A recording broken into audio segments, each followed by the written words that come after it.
Dear friends, today we are going to talk about the Forsyte Saga by John Galsworthy. Friends, the Forsyte saga मतलब एक foresight family है, उसकी ये कथा है। मतलब बहुत बड़ी गाथा, बहुत सारे जनरेशन्स के बारे में इसमें बताया गया है। फ्रेंड्स, सुनने को तो अगर हम इतनी बड़ी फैमिली की बात करें तो हमें ऐसे लगेगा कि बहुत कन्फ्यूज़न क्रिएट होने वाला है, लेकिन बहुत इजी है। थोड़ा सा समझने की कोशिश करेंगे हम। और सबसे पहले मैं आपको फोरसाइट क्रॉनिकल्स इसीलिए बता रही हूँ क्योंकि इसमें किस तरीके से ये पढ़ा जाता है। जैसे आज हम डिस्कस करेंगे द फोरसाइट सागा, क्योंकि इसमें ये 3 नोवेल हैं प्लस 2 इंटरल्यूड्स हैं। जो मैंने पर्पल कलर में लिखा हुआ है नीचे पॉइंट्स में, उसमें जो पर्पल कलर है दैट मीन्स कि वो इंटरल्यूड है, और बाकी की in black colour that is novel.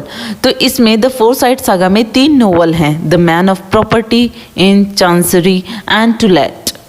And बाकी के जो 2 हैं, Indian summer of a Forsyte and awakening, these 2 are interludes between these 3 novels to connect these. Okay, इसी तरीके से एक मॉडर्न कॉमेडी जो दूसरे जो 3 नॉवेल्स जो पब्लिश किए थे जॉन गाल्सवर्दी ने, उसके ये टाइटल है मॉडर्न कॉमेडी। इसको हम बाद में डिस्कस करेंगे, जिसके अंदर भी सेम तरीके से 3 नॉवेल हैं और जिनके बीच में कनेक्ट करने के लिए 2 इंटरल्यूड्स हैं, the white monkey, the silver spoon and swan song. These 3 are novels and a silent wooing and passers by are 2 interludes. इसी तरीके से फिर उन्होंने 3 जो ट्रायोलॉजी पब्लिश की थी, 3 नोवेल पब्लिश किए थे, जिनका जो टाइटल था end of the chapter.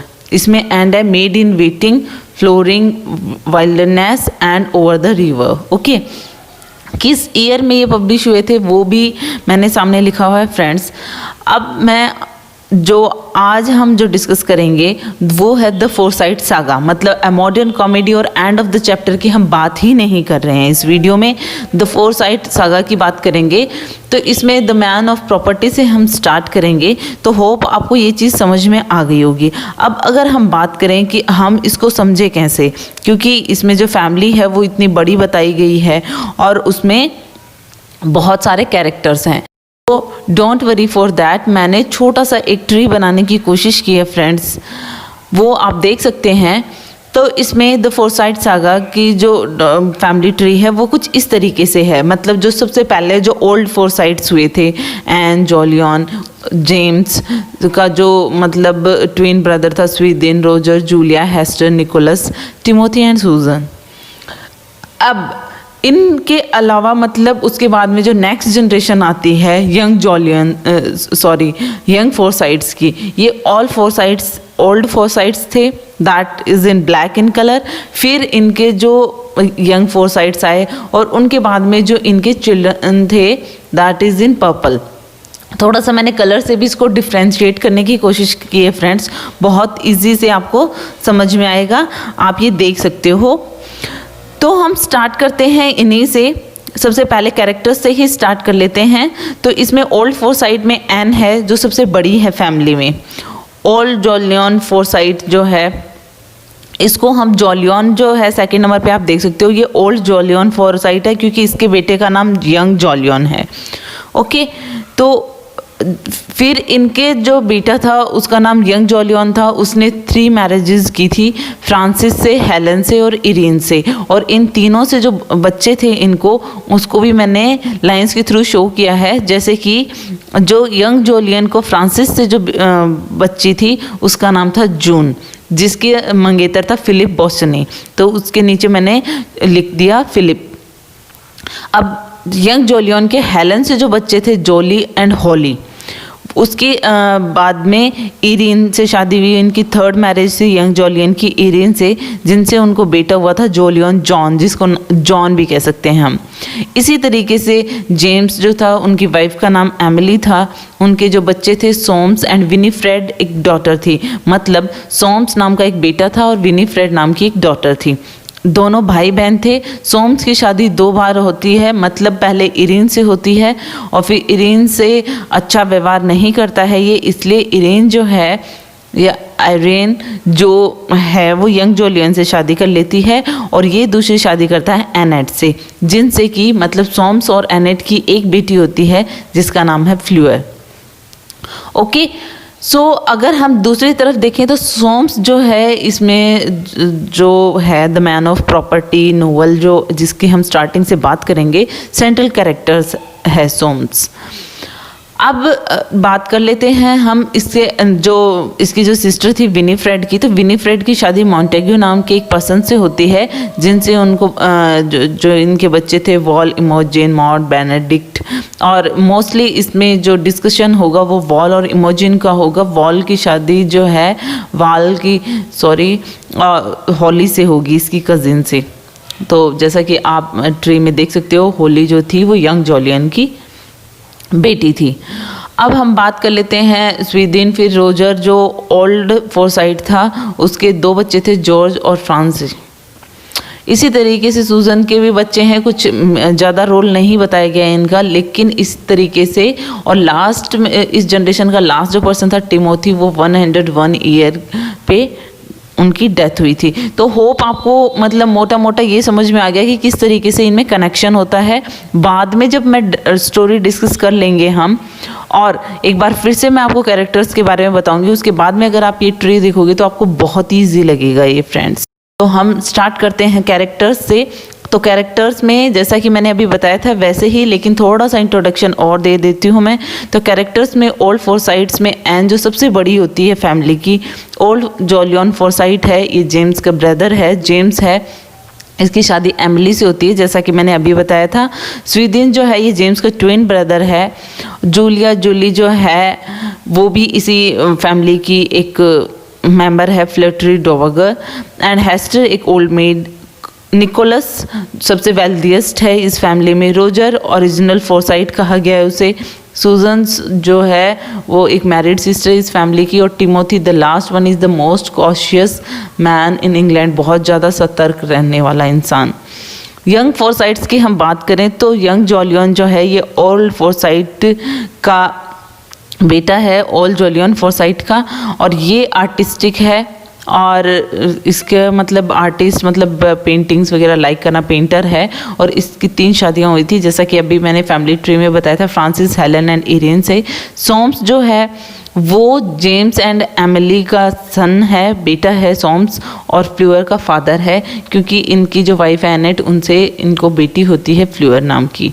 विनीफ्रेड dirty जो है वो सोम्स की सिस्टर है और मॉन्टेग्यू डार्टी से इसकी शादी होती है। लेकिन यहाँ पे एक चीज़ इन दोनों ब्रदर एंड सिस्टर में एक कॉमन चीज़ ये है कि सोम्स और विनीफ्रेड दोनों की ही मैरिड लाइफ एक टाइम पे बहुत बेकार सिचुएशन में होती है।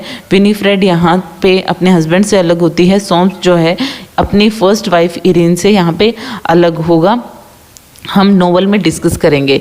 जॉर्ज जो है वो रोजर का बेटा है और फ्रांसिस जो है जॉर्ज की सिस्टर है, मतलब रोजर की है। इसी तरीके से इनके जो चिल्ड्रन होते हैं, जो 3rd जनरेशन है, वो जून फोरसाइट जो है वो डॉटर है फ्रांसिस की और जोलियन की।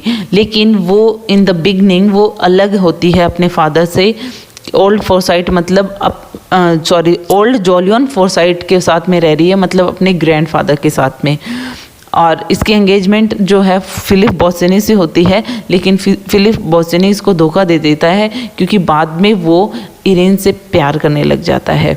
जोली जो है जोलियन फोरसाइट कहें आप तो ये यंग जोलियन का बेटा है जो बोर वार में मारा जाएगा। होली जो है ये भी यंग जोलियन की बेटी है। होली और जोली जो उसकी 2nd मैरिज से जो 2 बच्चे थे उनकी हम बात कर रहे हैं। जॉन फोरसाइट जो है ये यंग जोलियन का बेटा ही है, लेकिन ये उसकी 3rd मैरिज से है। ओके, और ये बाद में ये फ्लूअर से प्यार करता है और फ्लूअर मतलब कहीं ना कहीं कजिन है वो। और फ्लूअर फोरसाइट की बात करें तो वो सोम्स की और एनेट की बेटी होती है। मतलब कभी सोम्स और इरीन दोनों हस्बैंड वाइफ होते हैं और जब उनकी शादी किसी और पर्सन से हो जाती है, मतलब इरीन यहाँ पे यंग जोलियन से शादी कर लेती है और दूसरी तरफ उसका जो फादर सोम्स होता है वो एनेट से शादी कर लेता है और इनके जो बच्चे होते हैं वो आपस में प्यार करने लगते हैं। तो जॉन और फ्लूअर एक दूसरे से प्यार करते हैं, लेकिन बाद में फ्लूअर जो है जॉन जब मना कर देता है तो फ्लूअर की शादी माइकल मॉन्ट नाम के एक बैरोनेट से हो जाती है। वाल जो है या वेलेरियस डार्टी की हम बात करें तो ये विनिफ्रेड और मॉन्टेग्यू का बेटा है, जैसा कि मैंने बताया था, और ये अपनी कजिन हॉली से शादी करता है। इमोजिन है ये विनिफ्रेड और मॉन्टेग्यू की डॉटर है। ये हमने फैमिली ट्री में बात कर ली थी। अदर कुछ कैरेक्टर्स और हैं, प्रॉस्पर प्रोफाउंड जैसे विनिफ्रेड का एडमायरर होता है, ये एनेट का लवर होता है, लेकिन एनेट जो है वो सोम से शादी कर लेती है और उनकी बेटी भी होती है। फिलिप बोसिनी जैसा कि मैंने बताया एक आर्किटेक्ट होता है और ये इरेन से प्यार करने लग जाता है। इन स्टार्टिंग ये जॉन फोरसाइट जो है उसका फियांसे होता है, उनकी सगाई हो चुकी होती है, लेकिन बाद में कहानी जो है वो चेंज हो जाती है। माइकल मॉन्ट फ्लूअर का हस्बैंड होता है, जिससे बाद में फ्लूअर शादी करती है जब उसका लव जॉन के साथ में सक्सीड नहीं होता है। फ्रांसिस और हेलन और इरिन, जैसा कि मैंने बताया ये जोलियन की first, second and third wife हैं और इरिन जो है वो सोम्स की फर्स्ट वाइफ भी है यहाँ पे। साथ ही साथ में एनेट फोरसाइट की बात करें तो ये एक फ्रेंच गर्ल है और ये सोम्स की सेकंड वाइफ बनती है और फ्लूअर की मदर, इससे एक डॉटर होती है। बाद में ये नोवेल में ख़त्म हो जाती है, मतलब डेथ हो जाती है आफ्टर डिलीवरी। तो ये सारे कैरेक्टर्स की बात हमने, होप आपको बहुत कुछ समझ में आ गया होगा। अब हम स्टोरी डिस्कस करेंगे फ्रेंड्स, और इस ट्री को देखते हुए आपको सब कुछ समझ में आ जाएगा। ज़्यादा टफ नहीं है, स्टोरी बहुत ईजी है फ्रेंड्स। सो हम बात कर लेते हैं इसकी। तो एज़ यू नो जो फोरसाइट सागा ये लिखी गई है जॉन गाल्सवर्दी ने, और हम ये देखेंगे कि ये जो सीरीज़ है 3 नॉवेल्स की है, इसमें 2 इंटरल्यूड्स हैं और ये पब्लिश हुई थी 1906 और 1921 के बीच में। अब हम कहें तो ये इतनी फेमस जॉन गाल्सवर्दी की राइटिंग थी कि इसके लिए इनको नोबेल प्राइज़ मिला था। सबसे मतलब फेमस साबित हुई थी इनकी राइटिंग्स में से, और इस तरीके से ये एक upper middle class English family की एक स्टोरी है। आप कह सकते हो कि गाल्सवर्दी की खुद की फैमिली से कुछ सिमिलर है। अब यहाँ पे कुछ जो जनरेशन्स हैं वही स्टार्टिंग की जो यंगस्टर्स थे वो हटाए गए, जो फार्मर्स थे, लेकिन अब इनके पास में बहुत पैसा है। और हम मेन कैरेक्टर सोम्स फोरसाइट, जैसा कि मैंने बताया, जिसका हम मैन ऑफ प्रॉपर्टी में डिस्कस करेंगे कि ये इतना मटेरियलिस्टिक है, हर चीज़ में इतना पॉजिटिव नेचर है, ये उस पर हक जताता है। इसीलिए इसी पे इसका नाम जो है, टाइटल का, फर्स्ट नोवेल का टाइटल जो है द मैन ऑफ प्रॉपर्टी, इसी पे पड़ा है ये नाम। तो हम इसी की बात कर लेते हैं स्टार्टिंग से। द मैन ऑफ प्रॉपर्टी 1906 ये फर्स्ट नोवेल है फोरसाइट सागा का, और यहाँ पे इंट्रोड्यूस किया जाता है स्टार्टिंग में ही कि किस तरीके से जो फोरसाइट्स के जो हेड हैं, सबसे जो ओल्ड हैं, वो आंट एन हैं। तो इस तरीके से यहाँ पे हम ये स्टोरी स्टार्ट करते हैं। और सोम्स फोरसाइट जो है वो हर चीज़ पे अपना हक जताता है, यहाँ तक कि अपनी ब्यूटीफुल वाइफ इरिन फोरसाइट पे भी, जो पहले अगर आप कहो तो शादी से पहले इरिन हेरोन थी। तो आप साथ में फ्रेंड्स ट्री में देखते रहेंगे ताकि आपको समझ में आता रहेगा। अब क्या है कि जो ये फोरसाइट है, ये जो सोम्स फोरसाइट है, ये जेलस है अपनी ही वाइफ के लिए, इरिन फोरसाइट के लिए, क्योंकि उसकी जो फ्रेंडशिप है, जो भी वो लाइक करती है, वो चीज़ उसको परेशान करती हैं। तो वो एक प्लान बनाता है, वो उसे एक नए घर में ले जाने की सोचता है, जो अभी रॉबिन हिल पे बन रहा है, जहाँ से वो सब लोगों से जिसको वो जानती है वहाँ से दूर ले जा सके। अब यहाँ पे क्या होता है कि इरिन को भी उसकी इंटेंशंस पता हैं। इसी इंटेंशंस और उसके पॉजिटिव नेचर के कारण ही जो इरिन है वो फिलिप बोसिनी से प्यार करने लग जाती है, मतलब जिसे सोम्स ने हायर किया था आर्किटेक्ट वो घर बनाने के लिए, वो उससे प्यार करने लग जाती है। और यहाँ पे दूसरी तरफ फिलिप बोसिनी भी उसकी तरफ अट्रैक्टेड फील करते हैं। अब यहाँ पे ये कहें कि बोसिनी जो था वो उससे प्यार करने तो लगता है इरिन से, लेकिन यहाँ पे उसकी जो फियांसे होती है, उसकी फ्रेंड जॉन फोरसाइट, तो जॉन फोरसाइट आप देख सकते हो, तो जॉन फोरसाइट से वो लव करता था, या फिर आप कह सकते हो अंगेज था, उसके बावजूद भी वो इरिन की तरफ अट्रैक्ट हो जाता है। अब यहाँ पे जो सोम्स की आप ये कह सकते हो दूसरी तरफ से कि उसकी कज़िन की ही तो बेटी है सोम्स की, जो जून है।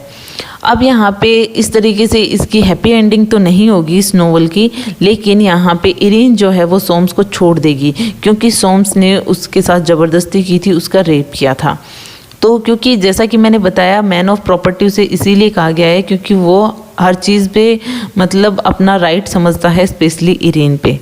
बोसनी जो है उसको जब ये बात पता चली कि सोम्स ने इरीन का रेप किया है, तो मतलब ज़बरदस्ती उसको रेप में ही इन्वॉल्व करते हैं। वैसे ही मैरिड हैं, लेकिन विदाउट परमिशन ऑफ इरीन।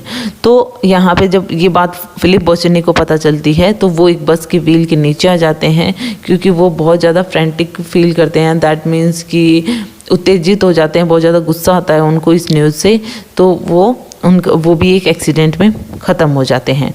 अब हम सेकंड, जैसा कि मैंने बताया, इसके बाद में 1918 Indian summer of a foresight नाम का एक इंटरल्यूड इसमें बताया गया है। मैन ऑफ प्रॉपर्टी के बाद में इसमें जो नया रिलेशन बनता है, इस मैन ऑफ प्रॉपर्टी के बाद जो यहाँ पे देखने को मिलता है कि फ्रेंडशिप होती है इरीन और ओल्ड जोलियन फोरसाइट की, मतलब जून के ग्रैंडफादर की। क्योंकि जून का जो ग्रैंडफादर है, स्टार्टिंग में जैसा मैंने बताया, स्टार्ट ही यहाँ से होता है कि जून की यहाँ पे एंगेजमेंट होती है फिलिप बोसनी से, और उसके ग्रैंडफादर जो हैं उनकी प्रेजेंस में हो रही है, क्योंकि कहीं ना कहीं उनके फादर जो हैं वो अलग हैं उनसे। तो यहाँ पे जो है कि इरीन और ओल्ड जोलियन फोरसाइट, मतलब जून के ग्रैंडफादर की यहाँ पे फ्रेंडशिप हो जाती है, और वो जो है, जो ओल्ड जोलियन फोरसाइट है, उसके अंडर में है अब ये जो घर बना था उस हिल पे।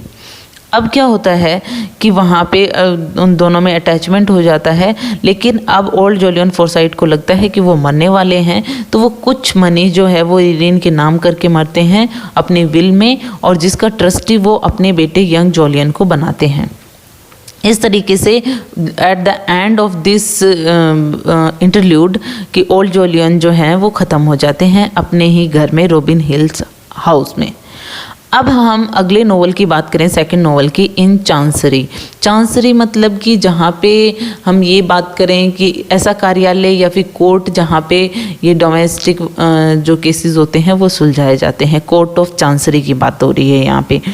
तो चांसरी में 1920 that was publish in, and if we talk about this कि इसमें मैरिटल डिस्कॉर्ड की बात होगी, मतलब सोम्स और उसकी सिस्टर विनीफ्रेड दोनों ही, मैंने बताया था कि कहीं ना कहीं इस चांसरी नाम के नोवेल में दोनों ही की जो मैरिटल लाइफ है वो अफेक्ट होगी।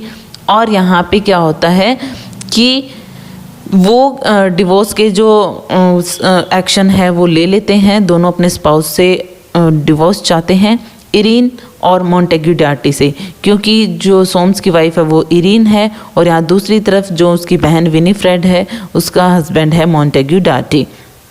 अब क्या होता है, सोम्स है वो अपनी सिस्टर की हेल्प करता है, उसको ब्रेव होने के लिए कहता है कि तुम अपना कोर्ट में अपना केस है वो लड़ो और अपने हक मांगो।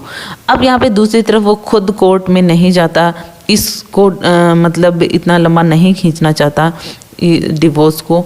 अब वो क्या करता है कि वो खुद इरीन के पीछे अब्रॉड चला जाता है और उससे कहता है कि तुम वापस से हमारे रिश्ते को एक चांस दे सकती हो, और मुझे तुमसे एक बच्चा चाहिए जो मेरी फादर की विश थी, कि मेरे फादर चाहते थे।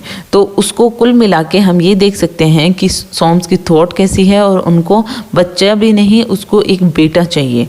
इरीन जो है उसको जो प्रॉपर्टी मिली थी ओल्ड जोलियन फोरसाइट से पाउंड 15,000, तो वो क्या करती है कि उसका जो यंग जोलियन जो उसका बेटा था, ट्रस्टी था, वो यहाँ पे उसकी हेल्प करता है, जो सोम्स का कज़िन होता है।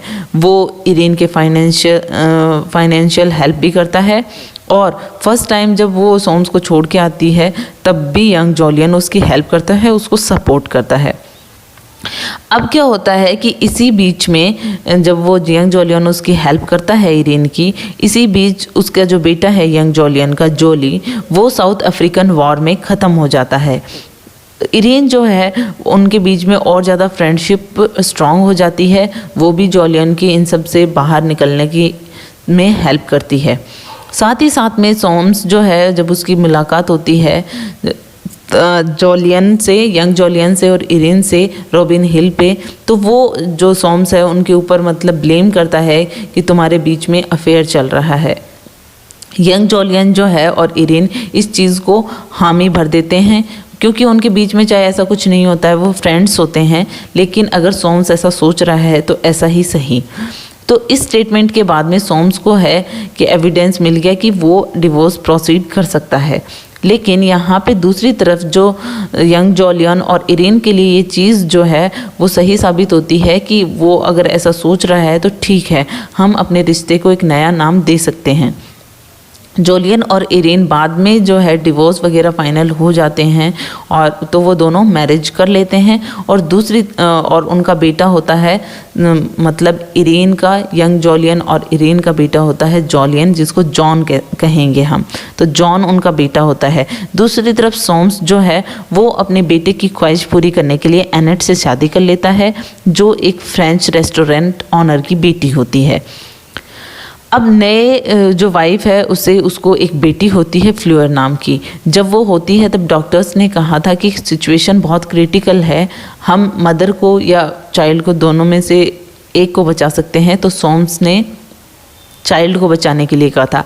बाद में डॉक्टर्स ने उन दोनों को बचा लिया और बाद में देखा कि वो बेटी हुई है, तो मे भी अगर उसे पता होता कि मुझे बेटी होने वाली है तो वो एनेट को बचाने के लिए ही कहता। तो यहाँ पे हम ये चीज़ देखते हैं, उसकी जो सोम्स की थॉट है वो, अब वहाँ पे उसको बेटा चाहिए था, लेकिन यहाँ पे फ्लूअर नाम की बेटी होती है, जो एनेट बाद में और किसी बच्चे को बर्थ कर भी नहीं सकती है, कुछ ऐसी प्रॉब्लम्स आ जाती हैं, मतलब ये एक बेटी को ही जन्म दे सकती है थी, वो थी फ्लूअर। अब अवेकनिंग नाम का 1920 की हम बात कर लेते हैं इंटरल्यूड की। तो ये जो सेकंड इंटरल्यूड है इसमें ज़्यादा कुछ खास नहीं बताया जाता है, सिर्फ मतलब एकदम कॉमन सा एक लाइफस्टाइल 8 इयर्स का जो जॉन फोर्साइट है उसकी बताई गई है कि वो किस तरीके से बड़ा हो रहा है, किस तरीके से वो लव करता है अपने पेरेंट्स को और उसके पेरेंट्स भी उसको बहुत ज़्यादा प्यार करते हैं, मतलब जॉन के parents young Julian and Erin, और उसकी सारी डिज़ायर्स कंप्लीट करते हैं। तो इसमें यही चीज़ बताई गई है कि किस तरीके से जो बच्चे हैं वो बड़े हुए हैं। तो टू लेट नाम के अब बात करें हम लास्ट नॉवल की, इस ट्रायोलॉजी की, द फोर्साइट सागा की, दैट वाज पब्लिश इन 1921। तो इसमें हम फोर्साइट सागा को हम कंक्लूड करेंगे यहाँ पे कि यहाँ पे जो कज़िन है फ्लूअर और जॉन, इन दोनों की मीटिंग होती है और वो एक दूसरे को देखते ही प्यार करने लग जाते हैं। उनको कुछ भी नहीं पता कि उनके पेरेंट्स की क्या पास्ट ट्रबल्स थी, किस तरीके की उन्होंने मतलब कैसे कैसे काम किए हैं, किस तरीके की मिसडीड्स थी। अगर हम देखें तो आप भी देख रहे होंगे कि यहाँ पे जॉन और फ्लूअर के बीच में प्यार का मतलब ये है कि एक टाइम पे जो जॉन है उसकी जो मदर है इरिन, वो सोम्स की वाइफ थी, लेकिन अब सोम्स और एनेट से फ्लूअर हुई है, तो ये कजिन्स हैं, लेकिन फिर भी ये प्यार करते हैं एक दूसरे से क्योंकि इनको अपने पेरेंट्स के बारे में कुछ नहीं पता। अब क्या होता है, सोम्स जो है वो जोलियन और इरिन जो है उनके मतलब जो भी है उसको पता चल जाता है जोलियन और इरिन के रोमांस के बारे में, और उसके बाद में वो अपने बच्चों को मतलब जैसे ही उनको पता चलता है कि उनके बच्चे आपस में प्यार करते हैं तो वो मना करते हैं। मतलब सोम्स तो कहीं पे मान जाता है, लेकिन इरिन और यंग जोलियन बिल्कुल नहीं चाहते हैं कि उनका बेटा जॉन जो है वो फ्लूअर से अपने रिश्ते को आगे बढ़ाए। अब उनको बिल्कुल मना कर दिया गया जॉन और उसको कि तुम एक दूसरे को कभी नहीं देखोगे। तो यहाँ पे क्योंकि इरिन और जोलियन को ये भी डर था कि फ्लूअर जो है वो कुछ ना कुछ अपने बाप की तरह है, मतलब सोम्स जैसा ही नेचर है। एक बार अगर जॉन उसके गिरफ्त में आ जाता है या इससे रिश्ता हो जाता है तो वो भी उसे अपने फादर की तरह ही पॉसेस करने की कोशिश करेगी जैसे सोम्स इरिन को करते थे। अब यहाँ पे क्या होता है कि जॉन की जो फीलिंग थी वो फ्लूअर के लिए थी, लेकिन उसके बावजूद भी यहाँ पे एक और शूटर भी होता है फ्लूअर का, माइकल मॉन्ट नाम का। ये बैरोनेट होता है और ये भी उससे प्यार करता था। अब क्या होता है, अब अगर वो उस बैरोनेट से शादी करेगी तो उसका फैमिली स्टेटस और भी अच्छा हो जाएगा। इस तरीके से वो देखते हैं। और साथ ही साथ में यहाँ पे जो लास्ट जो ओल्ड जो फोरसाइट्स थे उसके जो लास्ट पर्सन होता है टिमोथी, उसकी भी डेथ हो जाती है। Sorry friends. अब इस तरीके से हम ये देखते हैं कि बाद में क्या होता है कि यंग जॉलियन को जब ये पता चलता है कि उसका वीक हार्ट है और वो ख़त्म होने वाले हैं, तो वो एक लेटर लिखते हैं अपने बेटे जॉन के लिए। ये सब कुछ बताने के लिए कि इरेन की किस तरीके से सोम्स से शादी हुई थी, सोम्स किस तरीके से इरेन को ट्रीट करता था, उसके बाद में इरेन का लव अफेयर किस तरीके से फिलिप बोस्ने से हुआ, सब कुछ बताया और सोम्स ने किस तरीके से रेप किया। उसके बाद में उसको वार्न भी किया उस लेटर में कि इरेन जो है वो अकेली पड़ जाएगी अगर तुमने फ्लूअर से शादी कर ली। ये बात यंग जॉलियन अपने बेटे जॉन को कहता है। जैसे ही जॉन वो लेटर रीड करता है, जॉलियन जो है हार्ट अटैक से ख़त्म हो जाता है दूसरी तरफ, और जॉन जो है वो पास्ट और प्रेजेंट के बीच में फंस के रह जाता है, क्योंकि वो भी फ्लूअर से प्यार करता है। लेकिन जिस तरीके का वो लेटर में बातें लिखी गई थी और साथ ही साथ में जिस तरीके से इरेन को हेल्प की ज़रूरत थी, अपनी मदर को सपोर्ट की ज़रूरत थी, तो अब जॉन क्या करे उसे समझ में नहीं आता। बाद में वो रिजेक्ट कर देता है फ्लूअर को और ख़ुद का दिल भी तोड़ लेता है उसको रिजेक्ट करके, और वो कनाडा चला जाता है। फ्लूअर जो है उसका लव कंप्लीट नहीं होता है, इसलिए वो माइकल मॉन्ट से शादी कर लेती है, जबकि उसे पता था कि वो उससे प्यार नहीं करती है। अब यहाँ पे क्या होता है कि जैसे ही फ्लूअर की शादी होती है तो सोम्स भी अकेला हो जाता है, क्योंकि फ्लूअर जो थी उसकी जो बेटी थी वो उससे कहीं ना कहीं सोम्स बहुत प्यार करता था। तो वो किसी से अगर ट्रूली प्यार करता था तो वो उसकी बेटी ही थी, वो उससे भी अलग हो जाता है क्योंकि फ्लूअर की अब शादी हो गई है माइकल मॉन्ट से। इरेन जो है वो भी कनाडा चली जाती है अपने बेटे के साथ में, अपना जो घर था रोबिन हिल पे वो बेचकर। सोम्स और इरेन जो हैं वो एक बार उनकी मुलाकात भी होती है बहुत दूरी से, लेकिन उनके बीच में पीस हो चुका है क्योंकि उनके रिश्ते अलग हो चुके हैं। लेकिन यहाँ पे सोम्स कहीं ना कहीं अपने माइंड में ये सोच रहा है कि उन चीज़ों को उसने पॉजेस करने की कोशिश की थी जो उसकी थी ही नहीं। So it is all about this series, the Foresight Saga. Hope you like it. If you like it, please hit the thumbs up button. Please subscribe the channel. Put your views and suggestion in comment box. So